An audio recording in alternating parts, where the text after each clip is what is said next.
ഈ ചാർജർ ആർക്കെങ്കിലും ആവശ്യമുണ്ടെങ്കിൽ പറഞ്ഞാൽ മതി കേട്ടോ. ശരിയാക്കി എടുക്കാൻ പറ്റുമെങ്കിൽ ആർക്കെങ്കിലും ആവശ്യമുണ്ടെങ്കിൽ വേണം തന്നേക്കാം. ഗ്രഫാം ബാറ്ററിയുടെ ചാർജറാണ് വെച്ചേക്കുന്നത് കാണിച്ച്. ഇത് ഗ്രഫാം ബാറ്ററിയുടെ ചാർജർ. ഇത് 60V ബാർ 4A എന്നാണ് ഇതെല്ലാം എഴുതിയേക്കുന്നത്. ഇത് ലിഥിയം ബാറ്ററിയുടെ ചാർജർ. ഇത് 67.2V 6A എന്ന് എഴുതിയേക്കുന്നത്. നമ്മൾ മേടിച്ച പുതിയ ബാറ്ററിയുടെ ചാർജറിന് വയറിന് നീളമില്ല. ഇത് കണ്ടില്ലേ, ഇവിടെ എൻ്റെ പിന്നെ സോക്കറ്റ് അതിന് നീളമില്ലാത്ത കാരണമാണ് ഇവിടെ നിലത്ത് ഇങ്ങനെ കുത്തിച്ചാരി ഇരിക്കത്തുള്ളൂ. നിലത്ത് ഇങ്ങനെ വെക്കാൻ പറ്റത്തില്ല, ഇങ്ങനെ ഇരിക്കത്തുള്ളൂ. ഭയങ്കര ഒരു പോരാഴിയായിപ്പോയി. ഇത് ഗ്രഫാം ബാറ്ററിയുടെ ചാർജർ. ഇതിന് കുഴപ്പമില്ല, ഇതിന് നല്ല വയറിന് നല്ല നീളമുണ്ട്. ഗ്രഫാം ബാറ്ററി നമ്മൾ ചാർജ് ചെയ്യുന്നുണ്ട് ഇവിടെ. ഇതുണ്ട് ഈ പോർട്ടില്. ഇതെങ്ങനെ ചെയ്തേക്കുന്നതെന്ന് ഉള്ള വീഡിയോ ചാനലിൽ ഞാൻ നേരത്തെ ചെയ്തിട്ടുണ്ട്. അത് വേണമെങ്കിൽ ഞാനിപ്പോൾ ഒന്നുകൂടെ ഡിസ്ക്രിപ്ഷൻ ബോക്സിൽ കൊടുത്തേക്കാം. കാണാൻ ആഗ്രഹമുള്ളവർ കണ്ടാൽ മതി. 2 ബാറ്ററി എങ്ങനെ ഇതാ ചെയ്തേക്കുന്നത്. ഒന്ന് ലിഥിയം ബാറ്ററിയും ഒന്ന് ഗ്രഫാം ബാറ്ററിയാണ് വെച്ചേക്കുന്നത്. ലിഥിയം ബാറ്ററിയുടെ പുതിയ ഞാനിപ്പോൾ മേടിച്ച ചാർജറാണ്. ഇത് ഗ്രഫാം ബാറ്ററിയുടെ. ഹായ്, നമസ്കാരം. പിന്നെ നമ്മുടെ വണ്ടി എടുത്തിട്ട് ഇപ്പോൾ 1 വർഷത്തോളം കഴിഞ്ഞ്. അന്നേരം ഇതിന്റെ അന്ന് ഞാൻ ഈ സൈഡ് മിറർ ഉണ്ടല്ലോ, സൈഡ് മിറർ കണ്ട ഈ സിൽവർ കളറിന്റെ തന്നെ ഗ്ലാസ് എന്ന് പറഞ്ഞായിരുന്നു. ഇപ്പോഴാ സാധനം വന്നത്.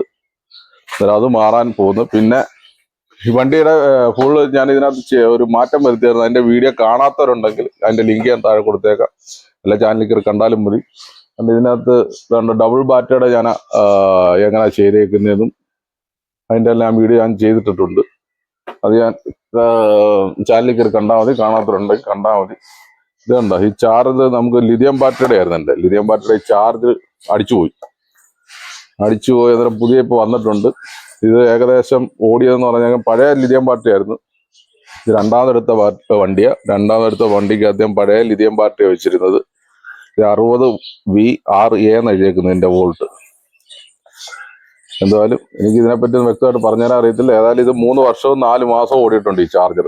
ഇപ്പോഴാണ് പോകുന്ന പഴയ ലിഥിയം ബാറ്ററി ഇപ്പോഴും ഇതിനകത്ത് തന്നെ ഉണ്ട്. അത് എങ്ങനെയാണ് ഫിറ്റ് ചെയ്തേക്കുന്നതെന്നുള്ള വീഡിയോ, ലോങ് വീഡിയോ നേരത്തെ ഞാൻ ചെയ്തിട്ടുണ്ട്. അത് കണ്ടാൽ മതി. മുളക് ഞാൻ പോകുന്ന വഴിക്ക് കൊടുക്കാൻ വേണ്ടി മുളകും വലിയ വെച്ചേക്കുക. ഈ സ്വിച്ചാൽ അതിന്റെ ബാറ്ററിയുടെ അങ്ങോട്ടും ചേഞ്ച് ചെയ്യുന്നത്. അത് എങ്ങനെയൊക്കെയാണുള്ളത് ഞാൻ ലോങ് വീഡിയോ നേരത്തെ ചെയ്തതാ. പല വട്ടം കാണാത്തവരുണ്ടെങ്കിൽ കയറി കാണാൻ, അത് എങ്ങനെയാണ് ചെയ്തേക്കുന്നത് ആഗ്രഹമുള്ളവർ കയറി കണ്ടാൽ മതി. അതായത് നമ്മളിപ്പോൾ ഇത് എടുത്ത ഷോറൂമിൽ തന്നെ പോയിട്ട് ഈ ഗ്ലാസും മാറുന്നുണ്ട്. പിന്നെ പുതിയ ചാർജർ വന്നിട്ടുണ്ട്, അതും മേടിക്കുന്നുണ്ട്. അന്നേരം വീഡിയോ എല്ലാവരും ലൈക്ക് ചെയ്യുക. വീഡിയോ ഫുള്ളായിട്ട് കണ്ടതിന് ശേഷം ഇഷ്ടപ്പെടുവാണെങ്കിൽ ഷെയർ ചെയ്ത് സുഹൃത്തുക്കളിൽ എത്തിക്കുക. പിന്നെ അഭിപ്രായങ്ങൾ കമന്റായി രേഖപ്പെടുത്താൻ മറക്കണ്ട. ഓക്കെ, നമുക്ക് ഷോറൂമിലോട്ട് പോകാം. ഷോറൂമിൽ പോയി ഗ്ലാസും മാറാം, ചാർജറും മേടിക്കാം. ചലോ. വണ്ടിയുടെ ഗ്ലാസ് ഒക്കെ മാറി നല്ല അടിപൊളിയായി. ഇപ്പോൾ കാണാൻ തന്നെ പ്രത്യേക ലുക്കാണ് കാണാൻ. കണ്ടില്ല, ജസ്റ്റ് ആ സിൽവർ കളർ ഗ്ലാസും സൈഡിലെ ഇതൊക്കെ ഇവിടെ വന്നപ്പോഴത്തേക്ക് നല്ല സെറ്റപ്പായി ഗ്ലാസ്. വണ്ടി കാണാൻ തന്നെ. ഇതാണ് നമ്മുടെ വണ്ടിയുടെ ഇപ്പോഴത്തെ ലുക്ക്. വണ്ടി കഴിവത്തൊന്നുമില്ല, ഏതാ ടയറൊക്കെ ഇങ്ങനെ ഇരിക്കുന്നത്. സമയമില്ലാത്തതുകൊണ്ട്. പിന്നെ ചാർജർ മേടിച്ചു, എൻ്റെ പഴയ ഗ്ലാസ് കണ്ടിരിക്കുന്നു. നമ്മുടെ പുതിയ ചാർജർ ഇത് അവിടെ ചഴിച്ചെല്ലാം ചെക്ക് ചെയ്തു. ഇതെന്റെ വില്ല. ഇത് നമ്മുടെ പുതിയ ചാർജർ ഉണ്ട്.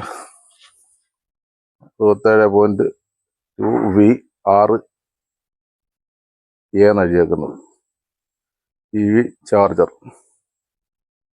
പിന്നെ ഇതുമായിട്ടുള്ള വ്യത്യാസം എന്ന് പറഞ്ഞു കഴിഞ്ഞാൽ ഇതും കണ്ട് 60 വോൾട്ട് 60V 6A എന്ന് എഴുതിയേക്കുന്നത്. ഇത് 67.2V 6 എന്ന് എഴുതിയേക്കുന്നത്. ഇത് 60V 6A എന്ന് എഴുതിയേക്കുന്നത്. എന്നുവെച്ചാൽ 6 ആംപിയർ ആയിരിക്കാം, 60 വോൾട്ട് ആയിരിക്കാം. ഇത് 67.2 വോൾട്ട് എന്നുവെച്ചാൽ 7 വോൾട്ട് കൂടുതലുണ്ട്. 7.2 വോൾട്ട് കൂടുതലുണ്ട്. അതുമായിട്ട് വ്യത്യാസം അതാ. ഇപ്പോൾ വർക്കിംഗ് ആകുന്നില്ല. ഇത് ലൈറ്റൊക്കെ കത്തുന്നു, പക്ഷെ ചാർജ് ആകുന്നില്ല. ശരിയാക്കാൻ നോക്കി, പക്ഷെ നടന്നില്ല. അതാ പിന്നെ പുതിയ മേടിച്ചത്. പുതിയതിനിപ്പോൾ പലയിടത്തും ഞാൻ വില അയക്കുമ്പോൾ പല റേറ്റാണ് പറഞ്ഞത്. ഇപ്പം എനിക്ക് കിട്ടിയ റേറ്റ് എന്ന് പറഞ്ഞു കഴിഞ്ഞാൽ ലിഥിയം ബാറ്ററി ചാർജ് ചെയ്യുന്ന 60 വോൾട്ടിന്റെ ബാറ്ററി ചാർജ് ചെയ്യുന്ന എനിക്ക് ഇപ്പോൾ കിട്ടിയ പ്രൈസ് 2460 രൂപയ്ക്കാണ് കിട്ടിയത്. ചാർജറിന്റെ വില. പിന്നെ 150 രൂപ കൊറിയർ ചാർജ്. ഇത്രയാണ് കിട്ടിയത്. ഇന്നും പഴയ ചാർജർ വർക്കിംഗ് ഇല്ല, അതുകൊണ്ട് ഞാൻ പുതിയ മേടിച്ചത്. പല പരിപാടിയും നോക്കി, പല സുഹൃത്തുക്കൾ ഇലക്ട്രീഷ്യന്മാരുണ്ട്, അവരെല്ലാം കൊടുത്തു നോക്കി, എന്നിട്ടൊന്നും റെഡിയായില്ല. അങ്ങനെ പുതിയ മേടിക്കേണ്ടി വന്നു. അന്നേരം വീഡിയോ കാണുന്നതെല്ലാം ലൈക്ക് ചെയ്യുക, സബ്സ്ക്രൈബ് ചെയ്യുക. നിങ്ങളുടെ അഭിപ്രായങ്ങൾ ഇതിനെപ്പറ്റി വല്ല, എനിക്കറിയാത്ത കാര്യങ്ങൾ നിങ്ങൾക്ക് വല്ല അറിവുണ്ടെങ്കിൽ കമൻറ്റായി രേഖപ്പെടുത്തുക. ഈ ചാർജർ ആർക്കെങ്കിലും ആവശ്യമുണ്ടെങ്കിൽ പറഞ്ഞാൽ മതി കേട്ടോ, ശരിയാക്കി എടുക്കാൻ പറ്റുമെങ്കിൽ. ആർക്കെങ്കിലും ആവശ്യമുണ്ടെങ്കിൽ വേണം തന്നേക്കാം. ഇതെനിക്കിനി ഉപയോഗമില്ല. പിന്നെ നമ്മുടെ ഗ്ലാസ് മാറിയായിരുന്നു. പഴയ ഗ്ലാസ് ഇതായിരുന്നു. ഇത് മാറിയപ്പം ആ അതാക്കി. അത് വണ്ടി എടുത്തപ്പോൾ ഞാൻ ബുക്ക് ചെയ്തത്, പക്ഷെ അത് ഇപ്പോഴാണ് കിട്ടിയത്.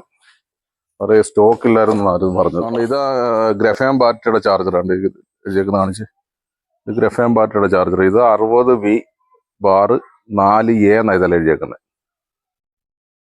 ഇത് ലിഥിയം ബാറ്ററിയുടെ ചാർജർ. ഇത് 67.2V 6A എന്ന് എഴുതിയേക്കുന്നത്. ഇത് തമ്മിൽ എന്തെങ്കിലും അറിവുണ്ടെങ്കിൽ എഴുതുക. ഇത് ലിഥിയം ബാറ്ററിയുടെ ചാർജർ, ഇത് ഗ്രാഫൈൻ ബാറ്ററിയുടെ ചാർജർ. അന്നേരം ഇത് രണ്ടും കൂടെ എങ്ങനെ അത് കണക്ട് ചെയ്തേക്കുന്നുള്ള വീഡിയോ ഞാൻ നേരത്തെ ചെയ്തിട്ടുണ്ട്. അതിന്റെ ലിങ്ക് ഞാൻ ഡിസ്ക്രിപ്ഷൻ ബോക്സിൽ കൊടുത്തേക്കാം. എല്ലാവരും കയറി കണ്ട് സപ്പോർട്ട് ചെയ്യുക. കാണാൻ ആഗ്രഹമുള്ളവർ കയറി കാണുക.